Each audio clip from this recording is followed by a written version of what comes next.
Thank you everyone for joining. Welcome to the Ingenuity 7 walkthrough session. So today we're going to be covering a couple of topics. The first is going to be Denise, who's going to run through the process graphics on Ingenuity 7. And then the second half will go over to Miles, who will talk about the new data source and how to use the information that data source provides. If you've got any questions during the presentation, please do put them in the chat channel and we'll try to answer them as best we can throughout the session. Okay, over to you, Denise.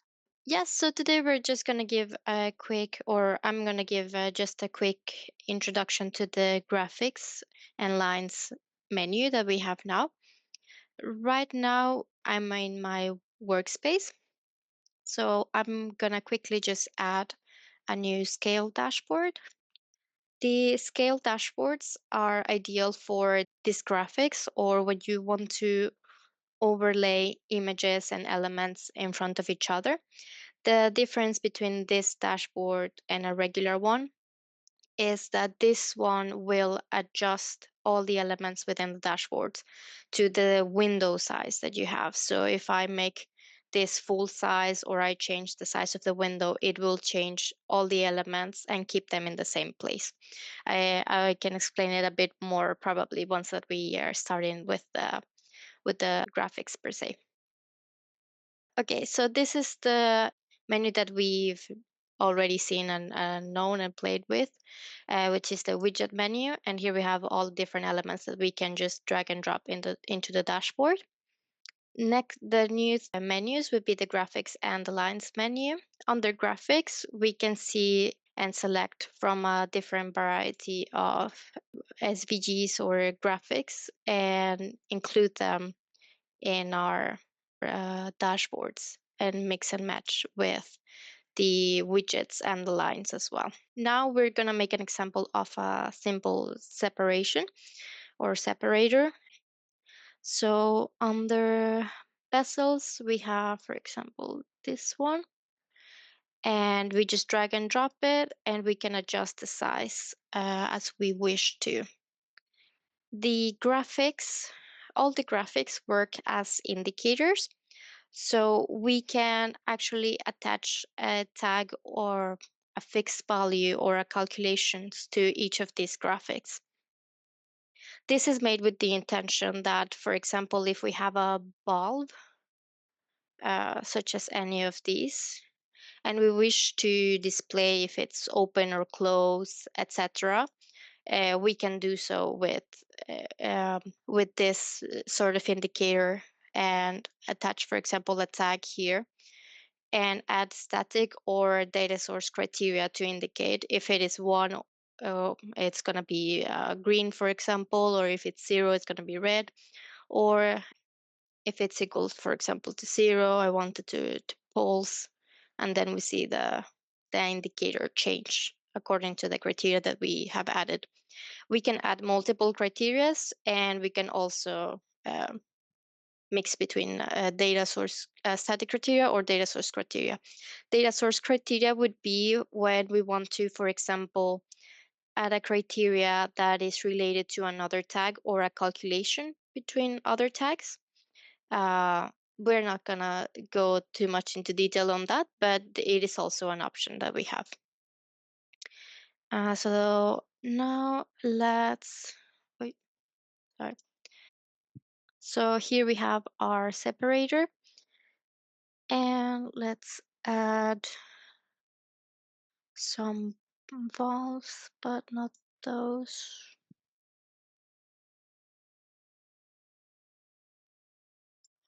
Gonna add this one. Another pro of using a scale dashboard is that you can choose the size very freely. Whereas if we use a regular dashboard, it's sort of a bit more in a grid. So you have guidelines horizontally and vertically, and then when you put an element into those, it sort of make it fit that grid settings. And if it's not scaled, then we have this without any grid, and we can just change the size as we wish. Maybe this. Gonna make them around the same size. Mhm. Another thing that we can do to change the graphics, other than adding a value to it and adding criteria to make them work as indicators, we can just use them as they are, as it is right now. And we can customize them. For example, rotate them, which is very useful when it comes to balls. So this one I'm just gonna copy. Then I'm going to format indicator on our right menu. And here we have the chance to rotate. This is in degrees and it starts for switching to the right. So we can either type the number here or we can go higher with the arrows here. And we can see it slightly changing over. This one, I want, so for example, 90 degrees would be this change. And in this case, we would like to have it 180. Want it completely upside down. Yeah, that's okay.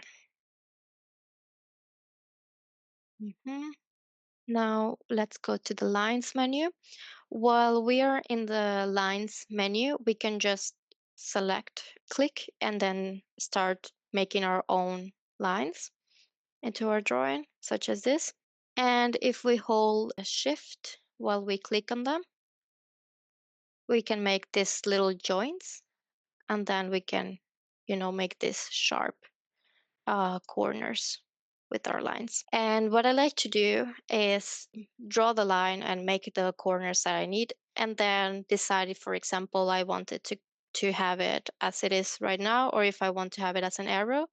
Then while we have it selected, we just click on the arrows. We have different options here. So we can always change this afterwards if we're not happy with it. And yeah, as long as we're in the lines menu, we can just keep on making lines and connecting all our graphics together. So let's make another line, a little bit up to here, then shift.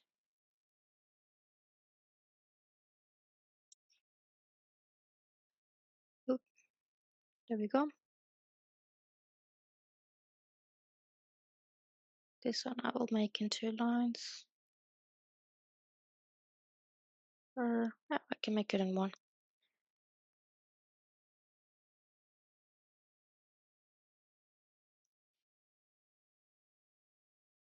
The other way. There we go.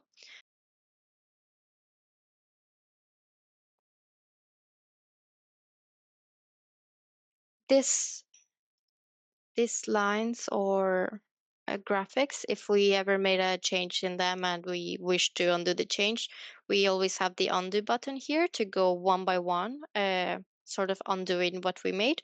Or we can also click Control Z as we would. Um, so then we can just go to lines, connect this to,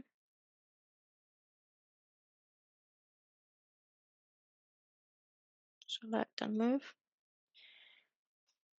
And a thing about the dashboards is that all the dashboards have sort of three layers to them. So the top layer is where the widgets and the graphics are. The medium layer would be where the lines are, and the background or the bottom layer would be where basically the background is. So, for example, we already know that we can add a background image, for example, for a dashboard, and have it fixed there all the time. Once that it is set, everything else that we add to the dashboard will be laid on top of it, of course. And that is just the way that we sort of have the dashboards to be able to overlay things on top of each other and have them nicely done. Okay, almost done with this.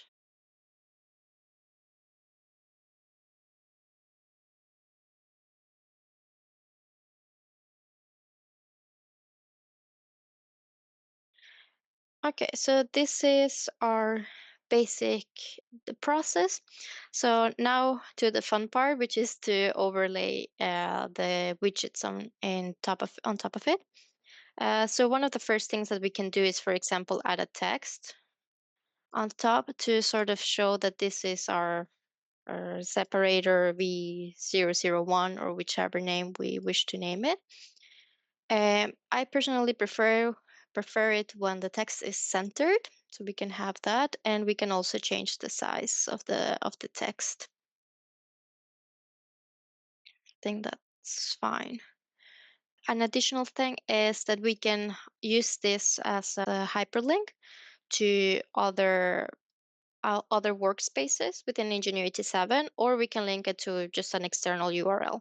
And this comes quite handy when you want to sort of link all your process diagrams to other sort of informations on that specific separator, heat exchanger, etc., or other systems. And you can also select if you want to open this in a new tab or not. So right now we're just gonna select any random space. Open a new tab and save. And now we can see that the text is in blue. And if we hover over while outside of edit mode, you can see that you can click on it. So let's get back to edit mode. Let's make this a bit smaller. And now let's add a level element, since the level is maybe one of the main things that we want to check in a separator. Yeah, and then we can add a label, for example, to this. So this one, search. I have one tag already saved. We go and let's select another color so it's more visible. And let's show the values. No decimals. A bit smaller. Okay, there we go. So there we have the level of our separator. And we can add more text to sort of explain what is going from where to where. So this would be from scrubber.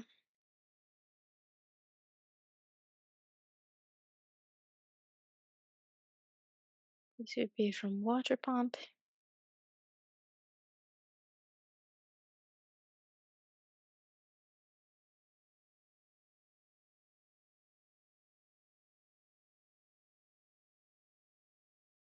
Oil layer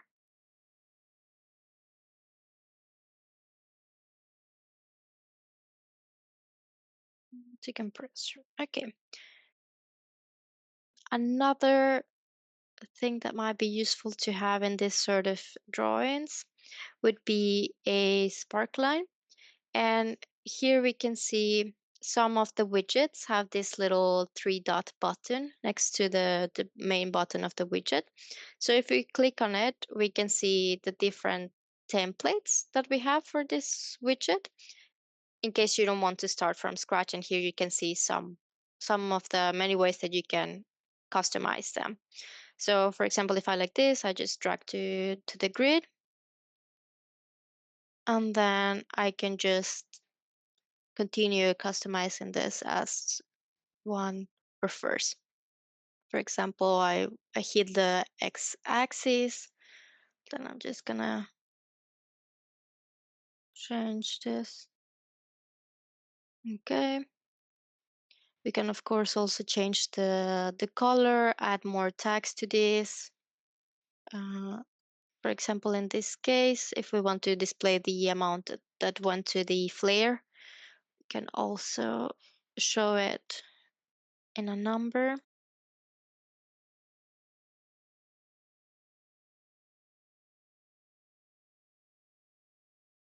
Decide on the decimal places that we want to include, if we want to have them the thousand separated by a comma, or if we want to use a scientific shorthand like 1K for 1000, etc., as well as the horizontal uh, or vertical alignment,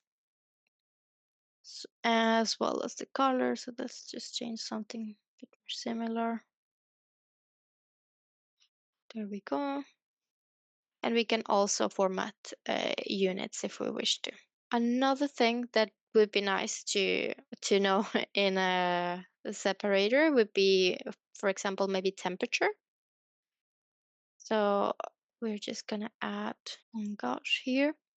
So here we would, for example, have the tag that would let us know the temperature or pressure or whatever we are measuring right now. Right now, I'm just gonna leave it as it is, just for this example.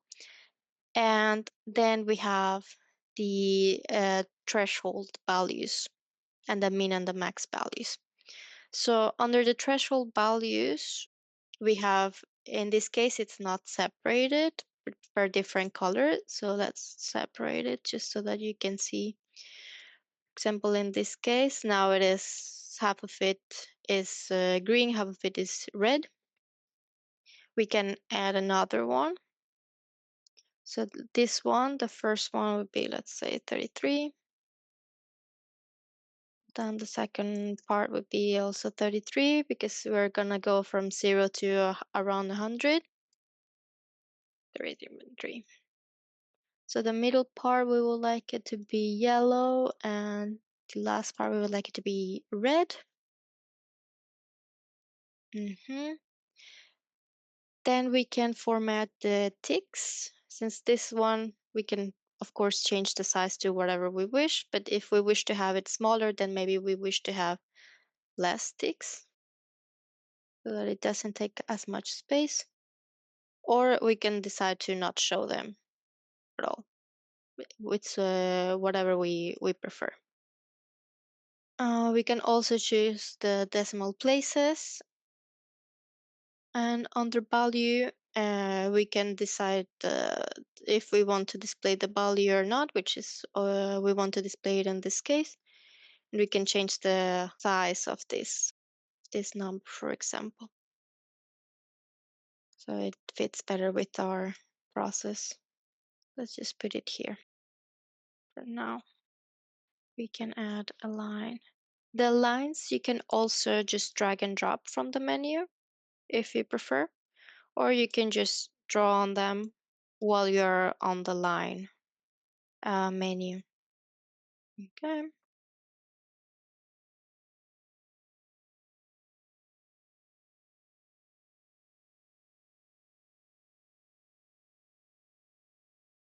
Just to show that it's going like this. Perfect. Okay. And also regarding the layers that I mentioned before, we can select all the things that are on the top and on the middle layers. So if I just select everything that I have here, it would move wherever I move it myself as well. And a good thing about Ingenuity 7 that we have with this new graphics functionality is also that this is a very simple process because it only has one separator and a few valves. But usually this gets bigger and bigger and bigger. So what happens in some of these repetitive process flow diagrams that have a lot of tanks or a lot of heat exchangers one after the other is that we can just select what we wish to replicate and then just Control C. And then we have it as well. This case is not necessary. So then we can just have one. But this makes it way faster to grow your drawings. So then we can just name this separator and then just save. And once that we are happy, we can decide, oh, have a extra valve here. Okay. Yeah. So now if when we're happy with our process diagram, we can decide if, for example, if we want to display it on a screen. So then it's better to have it on kiosk mode. Then it gets rid of all these sort of edges that and the menus that were around. To exit out of kiosk mode, we have this button here, and then it goes back to the main view. You can also just hide this menu on the left temporarily by doing this. And the graphics catalog has over 100 different options, and it will be expanded further in new releases as we have. Also, to sort of personalize it more towards each company and towards their own needs. When we first add any widget, graphic, or line into a dashboard, if we leave it to its original color, which is this color that has like an X, a red X on it, this will adjust itself either in dark mode or light mode, depending on which you are, to sort of show it at its best. It's highly recommended to use this color if you're gonna make dashboards that will be used by several people, because sometimes each person has its own preference on if they prefer dark mode or light mode. Okay, so in my section, what I'm going to do is run you through a short example on how to configure and set up a data source in Voxel. So the first thing that you will need to be is part of the admin group. So if you're in the admin group, then you have the ability to install, create, and update existing data sources. So the way you get to that is you'd select your user icon bottom left. You come to the hub. Now, my view will look different as we're in our demo system and I'm technically a super admin, but the place where you want to go is data source templates. So this is an area where you can create templates for your data sources. So here we have a few different eigen ones that represent different APIs. But basically, in short, what it allows you to do is connect dashboards to external APIs that can then be queried and return data into different formats using different visuals. So if you want to create a new data source, the first thing you need to do is add a template. Here you'll be greeted by a test screen or an area. First thing you need to do is you give it a name. So what we can do is we can just call this training API. This can actually have a space in it. And then the ID, want to have no spaces. And then the description, we can just call something like that. So what I'll do is I'll save that. I'll add that here. And that will show that it will appear in my menu somewhere around here. Training API here. So the first thing you want to do when you want to connect an API into the system is you probably want to go and find the documentation for that API. So in this case, what I'm going to do is I'm going to connect to just an eigen data source. This one's actually already connected, but I'll reconnect it under a different use case example. So this is a search API. So the idea behind a search API is that it allows us to search our different underlying databases. So I could query a time series database, but I could also search our graph database underneath. So reading the documentation, I know that one is a GET request, as well as I know what the base URL is because it's connected to our backend system. And I know it requires essentially two parameters. One is this one, which is a URL parameter. It's the instant name. And then two is your search query. So what I've done is I've popped that into Postman just to show you an example of how that request would look. So it's querying HTTPS, so that means it's secure, demo.eigen.co, which is our backend URL, and it has search, asset, query with a parameter query PT. So when we want to create this data source, we want to make two things configurable from the UI. We want to configure this assets piece here in the URL, and then we also want to pen this get query here. So query equals PT, but I could change that to any text, for example, and I could search it, and it's going to hit our API like so. So that's what I want to configure. So what I'll do is I'll come back to my API. I'm going to press edit. And then what I'll do is I'll just bring up some documentation here to my left. So I'll run through the first. So this is how it will typically look. The first line you'll see is URL. And then here you can basically pass in your base URL. And then if you want to create query parameters, you have to wrap them in these curly brackets like so. Exactly the same as you would do in Postman. So you can see in this case here, we've got num. So this is a URL parameter that's being parameterized by one of these inputs. The second thing you need to decide is what type of request you want to hit. So the three types that are the most common in these use cases are get, post, and post form.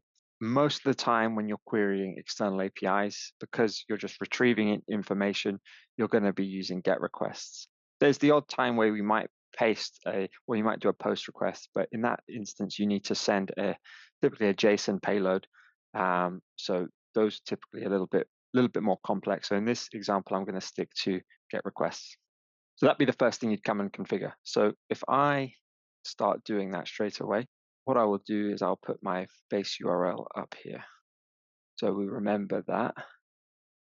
I'm going to put it in text mode here because I prefer editing in that format. I'll edit that. So you can see that my URL is demo.eigen.co. And then the next thing I want to configure is my first input parameter, which essentially is going to be something called, we're going to put the instance in there. So I know that my path is going to be search. And then, for example, what I could do is I'll just type assets here and then query. So that would be my base API URL. The first thing I want to do is set up an input. So there are two types of input parameters that we can use. So you've got URL and get.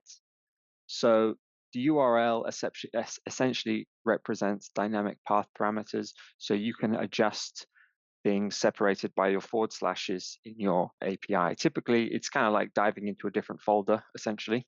And then your query parameters are things that get appended onto the end of URL in key value pairs, question mark key value. And then if there's further ones, it's segregated by an and sign. But I'll show you that in the request. And then you have a number of other properties that you can configure in this input array. So each item in this input array represents a variable within this request. So let's start with the first one. So what we're going to do is we're going to add a path parameter. So we want to replace this assets with a variable. So what I'll do is I'll set up my first one here. I'm going to call this one instance. I've already got it copied. So then I want my type to be URL. So here it says type URL. Yep. I'm going to label it and I'm going to call this search instance. Is hidden, is required, yes. So these are some extra parameters that you can include that are default. And then we could append a little description. So this is the source of the search. So then what that has done is that's showed this search instance here. And then what I want to do is replace this here, and I want to wrap it in two curly brackets like so,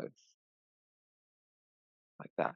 So now what I'll do is I'll keep that there actually. I'll open my network debugger. I'll show network and I'll set it to show only fetches. So if I run this, so now it's not work because I'm missing an input. So I could put in something here. I could just put hello. Missing this one as well, like that. You can see here that it's replaced that instant up here with hello. So what I can do is I can just change this to the assets like so, run that again. You can see up here it's replaced assets. You can see it's failing because obviously we're not hitting the correct endpoint. So to make this correct, we need this question mark test underscore D to match the desired output. So what we want to do is change this to be query get. Get means that it's going to be a key value pair. Change this to query. I would search query like so. So now I could just do star, for example, and now you can see here that it's made a successful request. So it's returned 200, indicating that the API is good. It's telling me that I'm a GET request, and I can see here that I've been given a response. So this is querying our demo system, so the data is just returning a few wells here. So then what you can see here is that this is the raw output on this left side. So if I view preview, this one here is going to match this here, and would also match what you'd see if you queried that same API in Postman. So now, if I just scroll down here, so there are a number of other parameters here.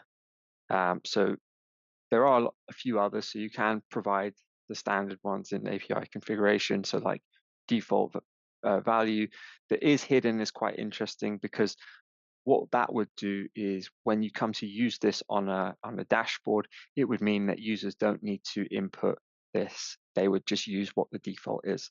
So it means that if you had a list of items that you need to pass in, then that would be managed up here, not on a page level. So that's an interesting concept to think about.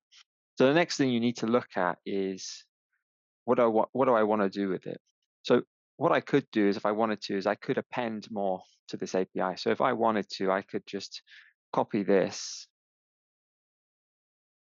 and I could just add a comma here, add that. I've added 2 commas. I could just change this to query 2, could add some text. And what that will do is that will just append, it'll keep appending them in key value pairs. So in this case, I think there is one extra that you could pass in, limit. We could set that to say 1000, like so. So you can see here that now I'm running a query against demo.eigen.co search asset, which we're passing in from our query, and then we're searching for our query parameters, our query star and limit 10. And if I wanted to, then I could change this from assets to historian, and it would do the same thing. It's now pointing at a different base URL essentially. Now, in this case, it would return me historian tags versus asset tags. So it would give me a list of essentially demo influx tags versus showing me objects from our Neo4j database. So what I'll do is I'll set that back to assets. So that's what we're testing on. And then I'll move on to outputs. So typically you can configure this section here, the first type, with sort of, you just need to, it's really important just to try and get the documentation from an API, and then you play with it in Postman or whatever tool you use to request it, to work out what the parameters you need to search and replace.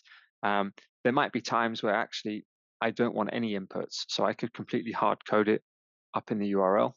It really depends on the use case, but in this case, I want to show how you can configure all these different user parameters.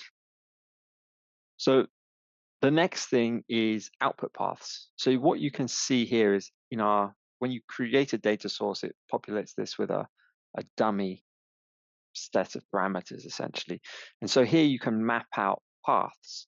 So here you can see price is undefined. And what that is doing is it's looking for this JSON path within this response of the API. So what that uses is a standard thing called JSON path notation. So you can run through the different sections of a response of an API, and then you can map out what part you want. So depending what you want to do with it. So for example, if I just wanted to return a single value, right, I could path in an exact path, something similar to this, right? So in this case, it's going to look for top level store, then it's going to go to book. 0 means it's going to return me the first item within this, and then it's going to get me the title. But in this case, what I want to do is I actually want to output it into a list format. So I'd want to do something like this. So I can look in my results here, And I could say, well, actually, I want to just get a list of all of these names. So you can see here up here, it's showing results, 0, name. So I could just change this one to name. I run tests. So you can see here that's changed. And now I want to change my path. So it doesn't have to start with $1, but it's sort of a way that I like to do it. But I'm going to do $. I'm going to go results, like so. I can run tests. So here now you can see that now I've got this subarray, and now I want to get name. So for example, I could go if I bring up the docs, I hide my debugger like so. So I could go results square bracket 0 dot name, like so. And that's going to return me a single output. But if I want it to be, if I want it to return me an array, I can do dot star essentially. And what that's going to do is that's going to return me all of the things within that list. And I can do the same here. So I can just take that path here, append a second one to it, just like I did with inputs. And then I could do description like so. And then I want description. So description, press test, and now it's created a second array like so. And I could do that. You could actually go down into subarrays as well if you wanted to, following the standard JSON notation. So JSON path notation. So with this, you can be as simple as you want. So in my case, I'm being super simple. I'm just saying, give me the result, give me all the descriptions within this result. But if you wanted to, you could start to write sort of complex expressions. So it could only return items that meet certain criteria, or you could filter on different things, or you can run sort of simple equal statements against other items within that array. So it's super configurable, but most of the time you're going to want to do two things. One, you just want to display it in a table. So you just want to do simple things like this, where essentially you can view this name as your column name, the item within your column, or you want to put it in, say, like a KPI. In that instance, you just want to return a single value per item. Okay, so the second to last thing here, which is really interesting, is this use proxy. So I'm going to bring my network debugger back up again to explain how this works. So fetch. So currently use proxy is disabled, it's false. I run test, you can see, what is it hitting? It's hitting https demo.eigen.co. Now, you might have times where your API URL, you can't, and this is coming, this request here is essentially, it's coming from my laptop. I'm making the request to demo.eigen.co, and the front end is rendering it, but I might actually want to send it into Box Hill, and then Box Hill could make that request for me, because the API might have firewall rules that mean that only certain applications can reach it, so public laptops couldn't, or if, for example, I wasn't on a VPN or something like that. So I can make this true, like so, test. And so what that does is it sends it through the Ingenuity proxy like that. So this is really interesting. So most of the time we deploy things into Kubernetes. So it means that you can communicate to APIs from different pods within the same namespace, or if the rules are allowed, you can communicate to different pods within different namespaces. So you don't have to apply a DNS record to every API in this case. So it's useful for in our terms, but a lot of the time we've seen it that if the API is public, then use proxy really doesn't make a difference. But if you have sort of internal APIs within your client APIs, then the use proxy is probably a better way to go. It's more likely to work. So a rule of thumb is if you're getting permission errors, just try the use proxy, and usually it will fix it. I'll set that to false. Run that again. I can see it's worked. So the thing here is compatible with. So you saw in Denise's one where when she's editing a page, you've got different types of widgets that you can do. So in here, you could configure a widget to be, or a data source to be configurable with a value or a multi-value. So a value is it's just a single KPI. So you'd have like a number on a screen, just like a status, for example, like just an integer. Multi-value means that that API returns multiple values. So it would have multiple outputs. So for example, in this case, you get a name and a description, but it returns arrays. But let's say it was like a humidity sensor. You might have value 1, value 2, value 3 for different rooms or different pressures on a sensor, and then you could map them out. So what that allows you to do, then you could plot them on like a gauge. You have 3 different arrows giving 3 different values, all coming from the same data source. But what I want to do here is I've really designed this to be compatible with a table, because I've outputted it in essentially a column format. So I won't go into too much detail on that, as I think it's more advanced for another session. But when you configure APIs for charts, you just need to make sure they return essentially an X and a Y column. And then as long as you have a value and a timestamp, then it is compatible with our chart. And then there are some other advanced parameters that allow you to sync up your start and end date if compatible with the API with our chart. So if you move your chart to last year, then the request to the API will be between those 2 windowed bounds that you have set. So what I'll do is I'll just set that to table, as that's what I want to show in this demo. And I'm going to come down to the bottom and press update. So you can see here, if I find it, test API, training API here. Now there, it's got all my parameters. So now what I need to do is essentially here, I've created it as a template. So now I need to come into data sources and I essentially want to enable it. So here you can see all of the different data sources that have been installed.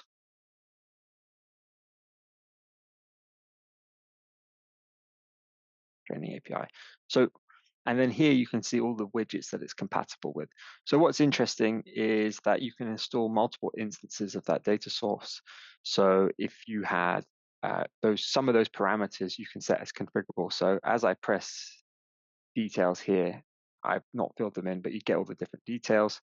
But then I can press install here, and then I could actually apply some default settings here. So for example, I could set an API that's just pointing at assets, or I could set an API just pointing at historian, but I don't want to do that. I just want to do install. I need to provide a default. Let's do star and 1000. Let that work. Okay. So I'll come to my space now, as I want to then use it on a dashboard. So I'll add a new page, like so. Going to give it a name. And then what I want to do is find my table widget. So data table here in this instance, make it a bit bigger, and my source. So depending on what type of widget you're on, it will only show you data sources that are compatible. So as you saw on that previous page, depending on how you've configured it, then it will show up here. So let's go and find my one, training API. So then now it's got my parameters that I can put in here. So I can do search instance. So I can go asset. And it's interesting that I don't see my query. So this is actually quite good. So now I can try and debug why that's not working. So I'll go to network here. I'll just reload my page. Here we go. Oh, be quick. 404 not found.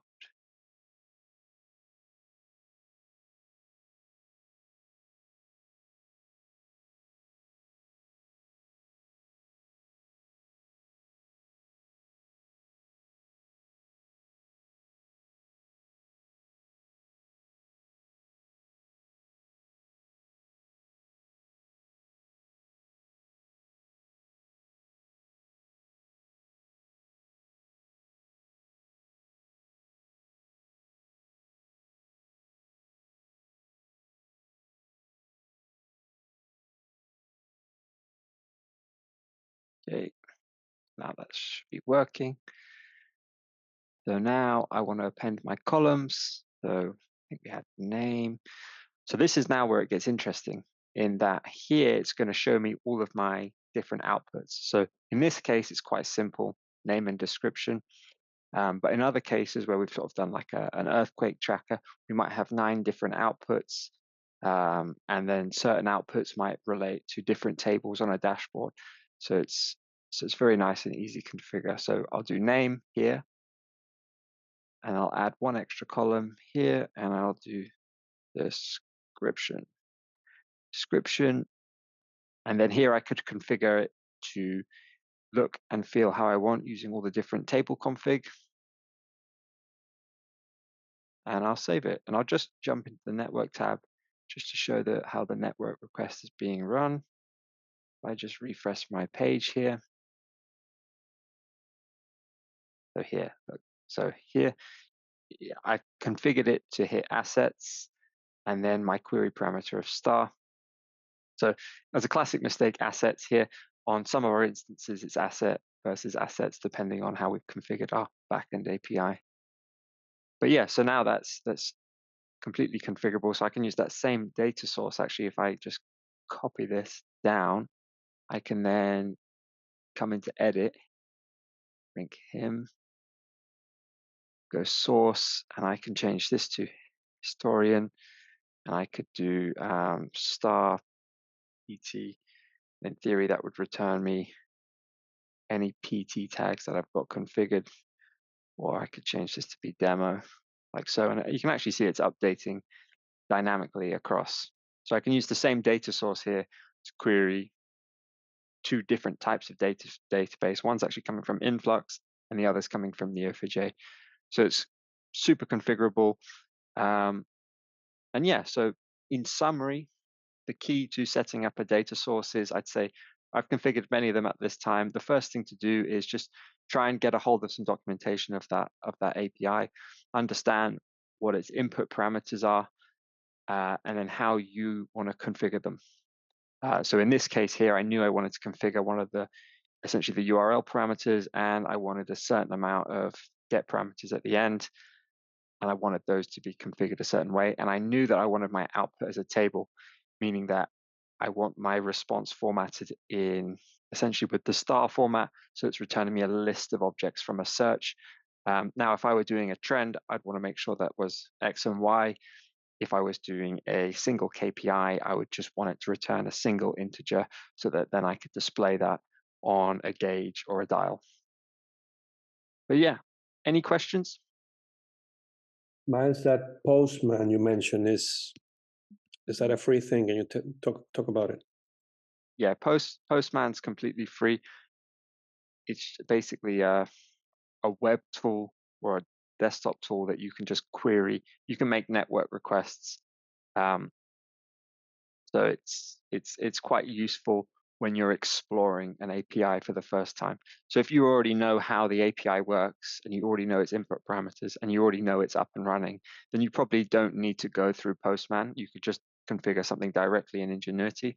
But if you've sort of come across an API on the web and you would then want to integrate with it, you then you probably want to go into Postman, and then you can play around with it. You can look at all the different input parameters. I know in the office we're always using it to do different things. So, but it's a workflow that I like to use. But in later versions of this, what we will do is we're going to integrate more documentation into the front end of here, and also we're going to expose the network request that you're making here. So at the moment, I'm using it because I can cross-reference essentially what I'm running. So if I run that, I can see here, so I can see what my parameters are. But in later versions coming out, one of the feature requests that was raised is that we want to be able to basically eliminate the need to use this network tab, so that you'll get that. You only need to see a few bits of information, essentially this request URL, the method, and your status code that will appear here. And then we'll also integrate this markdown documentation. So that will be available on a small little question mark here, which basically explains all the different parameters and how you would output your response for all the different widgets, make it much easier.